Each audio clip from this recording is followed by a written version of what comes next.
पांडव वनवास और अज्ञातवास की कठिन तपस्या पूरी कर चुके थे। अब समय था कि न्याय उन्हें लौटाया जाए। धर्मराज युधिष्ठिर ने युद्ध नहीं, बल्कि शांति को प्राथमिकता दी। उन्होंने श्री कृष्ण को दूत बनाकर कौरवों के पास भेजा, ताकि बिना रक्तपात के उनका हक वापस मिल सके। श्री कृष्ण जब हस्तिनापुर की राजसभा में पहुंचे, तो उनका तेज देखकर पूरी सभा स्तब्ध रह गई। उन्होंने शांत स्वर में प्रस्ताव रखा। पांडव केवल 5 गांव चाहते हैं। उन्हें सत्ता नहीं, सम्मान चाहिए। युद्ध नहीं, शांति चाहते हैं। सभा में कुछ क्षण का मौन छाया रहा, परंतु दुर्योधन का अहंकार सिर चढ़कर बोल रहा था। उसने क्रोधित स्वर में उत्तर दिया, मैं उन्हें सुई की नोक जितनी भूमि भी नहीं दूंगा। भीष्म, द्रोणाचार्य, विदुर और अन्य बुजुर्गों ने उसे समझाने की कोशिश की। विदुर बोले, दुर्योधन, युद्ध का परिणाम विनाश होगा। अब भी समय है, शांति का मार्ग चुनो। लेकिन दुर्योधन न मना न झुका। उसने तो हद कर दी। इस वासुदेव को बंदी बना लो। सभा सन्न रह गई। श्री कृष्ण मुस्कुराए। उन्होंने गुस्से से नहीं, अथर्वणी आत्मया दिव्यता से उत्तर दिया। और फिर उन्होंने प्रकट किया अपना विराट रूप। उनके भीतर ब्रह्मांड दिखने लगा। देवता, ग्रह, काल, अग्नि, सभी कुछ। भीष्म, द्रोण, कृपाचार्य, सभी ने आंखें भें झुका ली। श्री कृष्ण बोले, जब अधर्म सीमा पार कर जाए, तब युद्ध आवश्यक हो जाता है। शांति की सभी कोशिशें विफल हो चुकी थीं। अब युद्ध निश्चित था।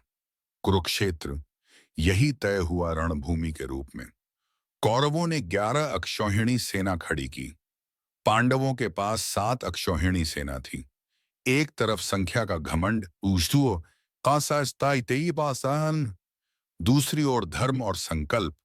इस बीच सहायता मांगने अर्जुन, दुर्योधन दोनों श्री कृष्ण के पास पहुंचे। कृष्ण ने आंखें खोली तो अर्जुन उनके चरणों में था और दुर्योधन सिर उठाकर खड़ा था। कृष्ण बोले, मैं निष्पक्ष हूं। एक को मेरी नारायणी सेना दूंगा और एक को मैं स्वयं। दुर्योधन ने जल्दी से कहा, मुझे सेना चाहिए।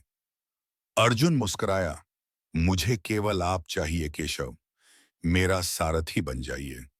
कृष्ण ने युद्ध में शस्त्र नहीं उठाने का व्रत लिया, पर अर्जुन के रथ की बागडोर थाम ली। भगवान स्वयं अपने भक्त के रथवान बन गए। इधर भीम प्रतिज्ञा कर चुका था, मैं दुर्योधन की जंघा तोड़ूंगा, दुशासन का सीना चीरूंगा। द्रौपदी मौन थी, पर उसकी आंखों में आंसू नहीं, अग्नि थी। युद्ध भूमि सज चुकी थी। सेनाएं आमने सामने थीं।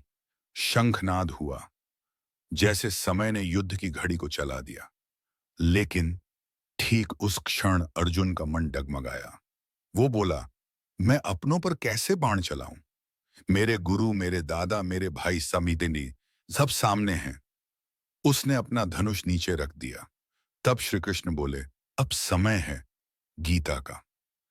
युद्ध भूमि में ज्ञान का संवाद शुरू हुआ, जहां श्री कृष्ण ने अर्जुन को बताया, आत्मा क्या है, धर्म क्या है और क्यों जीवन का उद्देश्य कर्म है।